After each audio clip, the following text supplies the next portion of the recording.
আসসালামু আলাইকুম রহমতুল্লাহি ওয়া বারাকাতুহু। সবাই কেমন আছেন? আজকে আমি যে জায়গায় উপস্থিত আছি সে জায়গায় হচ্ছে মদিনা।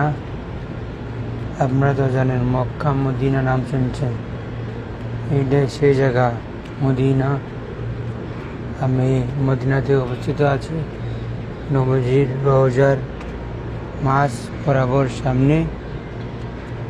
দেখতে পাচ্ছেন অনেকেই কোরআন তেলাওয়াত করছে,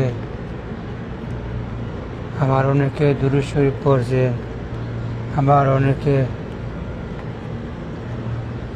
বসে বসে জিকির করছে,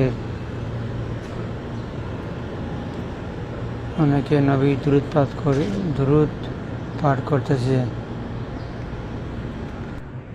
শেয়ার করে দিলাম, কেননা আপনারা দেখে মনটি শীতল হবে, সেজন্য নবীজির রোজা মুবারক অনেকে দেখেন। আজকে আমি আপনাদেরকে সরাসরি ভিডিও দেখানোর জন্য সুযোগ করে দিলাম। সবাই আমার জন্য দোয়া করবেন। আল্লাহ হাফিজ। আসসালামু আলাইকুম রহমতুল্লাহি ওয়া বারাকাতুহু। যারা যারা আসেন না তারা আসবেন।